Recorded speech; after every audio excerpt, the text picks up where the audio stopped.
Ramayana trailer ನೋಡಾದ್ಮೇಲೆ ಒಂದೇ word ಹೇಳ್ಬೋದು, magnum ಓಪಸ್ trailer ಇದೆ. ಇಂಡಿಯನ್ ಫಿಲ್ಮ್ ಲವರ್ಸು ಎಲ್ಲರೂ ಇಷ್ಟಪಡ್ತಾರೆ ಈ ಟ್ರೇಲರು. ಸ್ಪೆಷಲಿ ಕನ್ನಡಿಗರು ಸ್ವಲ್ಪ ಇನ್ನೂ ಜಾಸ್ತಿ ಖುಷಿ ಪಡ್ಬೋದು. ಯಾಕಂದ್ರೆ ಯಶನ್ನು ರಾವಣ ಅವತಾರದಲ್ಲಿ ಇಷ್ಟು ಲಾರ್ಜರ್ ದನ್ ಲೈಫ್ ನೋಡ್ತಾ ಇದ್ದೀವಲ್ಲ, ಫುಲ್ಲು ಕ್ರೇಜಿ ಎಕ್ಸ್ಪೀರಿಯನ್ಸ್ ಆಗ್ತಾ ಇದೆ. ಯಾಕಂದ್ರೆ ರಾವಣದ ಲುಕ್ಕಲ್ಲಿ ಯಶ್ ಡಿಫ್ರೆಂಟ್ ಅವರನ್ನೇ ಕ್ರಿಯೇಟ್ ಆಗ್ತಾ ಇದೆ ಈ ಟ್ರೇಲರ್ ನೋಡಾದ್ಮೇಲೆ. ರಣಬೀರ್ ಕಪೂರ್ ರಾಮನ ಕ್ಯಾರೆಕ್ಟರ್ ಅಲ್ಲಿ ಸೂಪರ್ ಆಗಿ ಕಾಣ್ತಾ ಇದ್ದಾನೆ. ಆ ಮುಖದ್ನಲ್ಲಿ ಆ ಪಾಸಿಟಿವ್ನೆಸ್, ಕಾಮ್ನೆಸ್, ಯುದ್ಧ ನಡೆಯುವಾಗ ಅಗ್ರೆಷನ್ ಕರೆಕ್ಟ್ ಕಾಂಬಿನೇಷನ್ ಇದೆ. ರಣಬೀರ್ ಕಪೂರ್ ಆಸ್ ಎ ರಾಮ, ಸೀತಾ ಮಾತಾ ಆಗಿ ಸಾಯಿ ಪಲ್ಲವಿ ಕ್ಯಾರೆಕ್ಟರ್ ಸೂಪರ್ ಆಗಿ ಒಪ್ತಾ ಇದೆ. ಯಾಕಂದ್ರೆ ಆ ಸಾಫ್ಟ್ನೆಸ್ ಬೇಕಾಗಿತ್ತು. ಅದು ಸಾಯಿ ಪಲ್ಲವಿ ಮುಖದ ಮೇಲೂ ಎಕ್ಸಾಕ್ಟ್ ಆಗಿ ಕಾಣ್ತಾ ಇದೆ. ರಾಮಾಯಣ ಸ್ಟೋರಿ ಇಂಡಿಯಾದ ಎಲ್ಲಾ ಪಾರ್ಟ್ ಅಲ್ಲಿ ಎಲ್ಲಾ ಜನಕ್ಕೂ ಗೊತ್ತು.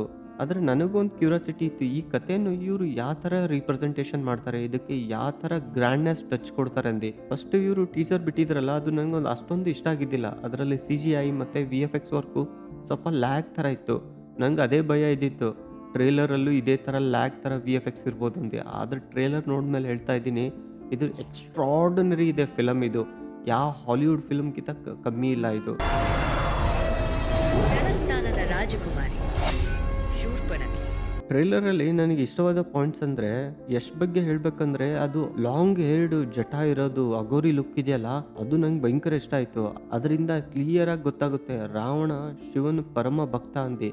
ಆ ಅಗೋರಿ ಲುಕ್ ಇದೆಯಲ್ಲ, ಅದು ಒಂಥರ ವೈಬ್ ಕ್ರಿಯೇಟ್ ಮಾಡ್ತಾ ಇದೆ. ಮತ್ತೆ ಎಷ್ಟು ಎಲಿಫೆಂಟ್ ವಾಕ್ ಇದೆಯಲ್ಲ, ಅದು ಡಿಫ್ರೆಂಟೇ ಕ್ರೇಜ್ ಕ್ರಿಯೇಟ್ ಮಾಡುತ್ತೆ. ನಾವು KGF ಅಲ್ಲಿ ನೋಡಿದೀವಿ, ಹಿಂಗ್ ಡೋರ್ ಓಪನ್ ಮಾಡಿದ್ಮೇಲೆ ಹಿಂಗ್ ಬರ್ತಾನಲ್ವಾ, ಥಿಯೇಟ್ರಲ್ಲಿ ಎಲ್ಲರೂ ಕಿರ್ಚಾಡಕ್ ಸ್ಟಾರ್ಟ್ ಮಾಡ್ತಾರೆ. ಇದ್ರಲ್ಲೂ ನೋಡಿ, ಈಗ ರಾವಣನ ಎಂಟ್ರಿ ಬರುತ್ತಲ್ಲ, ಥಿಯೇಟ್ರಲ್ಲಿ ಇನ್ನೂ ಜಾಸ್ತಿ ಕಿರ್ಚಾಡ್ತಾರೆ. ಲಾಸ್ಟ್ ಟ್ರೇಲರ್ ಎಂಡ್ ಅಲ್ಲಿ ಅದು ಹುಲಿ ಇದೆಯೋ ಸಿಂಹ ಇದೆಯೋ ಗೊತ್ತಾಗ್ತಾ ಇಲ್ಲ. ಯಾಕಂದ್ರೆ ಒಂದೇ ಫ್ರೇಮ್ ಇದೆ ಅದ್ರದ್ದು.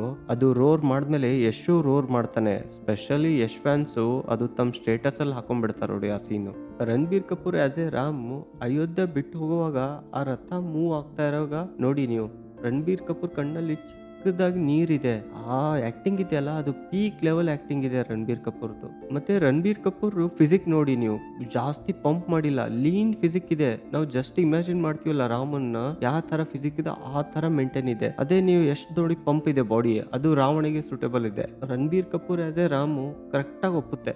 ಸಾಯಿ ಪಲ್ಲವಿಯಲ್ಲಿ ಇಷ್ಟ ಆಗಿದ್ದು ಆ ನ್ಯಾಚುರಲಿಟಿ. ನೀವು ಅಬ್ಸರ್ವ್ ಮಾಡಿ, ಕಾಡಲ್ಲಿದ್ದಾಗೆ ಸಾಯಿ ಪಲ್ಲವಿ ಲುಕ್ ನೋಡಿ, ಮತ್ತೆ ಅರಮನೆಯಲ್ಲಿದ್ದಾಗೆ ಲುಕ್ ನೋಡಿ, ನಿಮ್ಗೆ ಯಾವುದು ಡಿಫ್ರೆನ್ಸ್ ಅನ್ಸಲ್ಲ. ಸೇಮ್ ನ್ಯಾಚುರಲಿಟಿನೇ ಮೇಂಟೈನ್ ಮಾಡಿದ್ದಾರೆ. ಅದು ಸಾಯಿ ಪಲ್ಲವಿಗೆ ಕರೆಕ್ಟಾಗಿ ಒಪ್ಪುತ್ತೆ. ನಾವು ಹಾಲಿವುಡ್ ಫಿಲ್ಮ್ ನೋಡುವಾಗ Lord of the Rings, Narnia, Hobbit, Harry Potter, ಈ ಥರ VFX ನಮ್ಮ ಇಂಡಿಯನ್ ಸಿನಿಮಾದಲ್ಲಿ ಇರಬೇಕು ಅಂತ ಜಸ್ಟ್ ಇಮ್ಯಾಜಿನ್ ಮಾಡ್ತಿದ್ದೀವಿ.